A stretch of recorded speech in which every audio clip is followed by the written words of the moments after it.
guys, and welcome back to my channel. Today I will show you guys how I make the most delicious, soft and moist fried bakes or float bakes. To get started, here I have some all-purpose flour, I have some milk, I have sugar, yeast, baking powder, some ground cinnamon, and some butter. Let's jump right into it.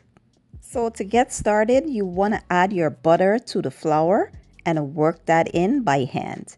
Now I am using salted butter today, so I will not be adding any salt to the recipe. If you're using unsalted butter, add a half teaspoon of salt. Next, we'll add our ground cinnamon, baking powder, yeast, and sugar. We'll mix until well combined. Then we will add the milk to form a nice soft dough.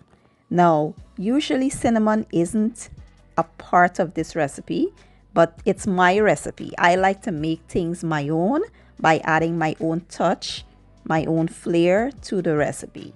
So I like to add cinnamon because it adds a nice flavor to the fried bakes. And I like to add milk because it adds a nice richness to the bakes.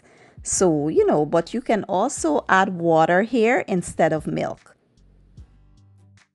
So once the dough comes together, we will turn it onto a floured surface and we will knead for about 5 minutes. You want to create a nice smooth ball.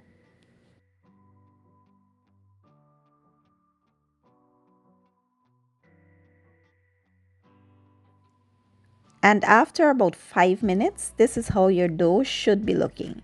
Now we will place this into a greased mixing bowl and we'll cover this and allow it to rise for about, let's say, 30 to 40 minutes. You don't need it to rise too long because we're not making bread. So we'll let this sit for about 40 minutes.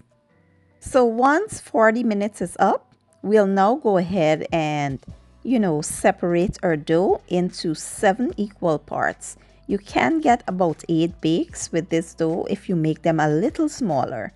But I like a chunky bake, so I'll separate mine into 7 equal parts.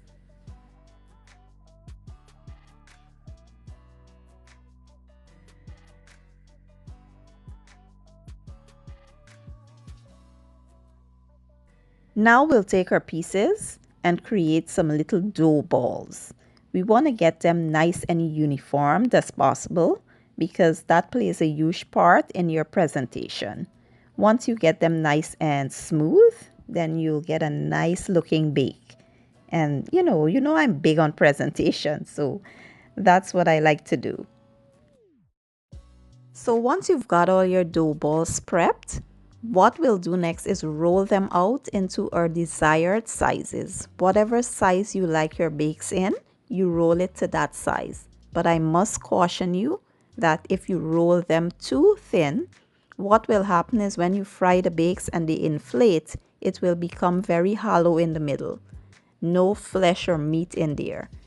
But if you roll it to like a medium size thick, you will have a nice bake that's compact in the middle and super fluffy. We'll now cover them while we get our oil heated. So here in my preheated oil, I will now place my bakes, and you want them to cook on slow and low heat. You don't want to rush this process because what will happen is your bakes will look nice and golden brown on the outside, and on the inside they will be raw, and you do not want that. So let them cook on low heat and let them take time to cook all the way through.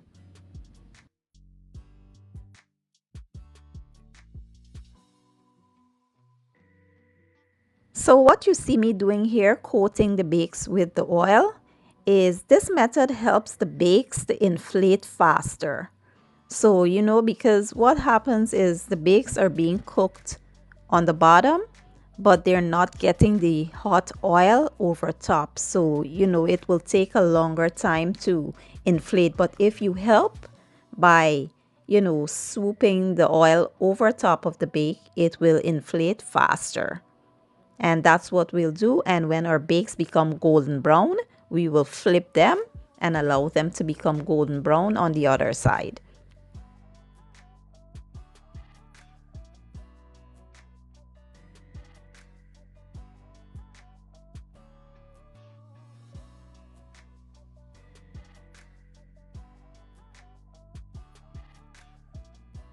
Once the bakes are fully cooked, we will go ahead and remove the bakes, and we'll carry on with the same process until we are all done.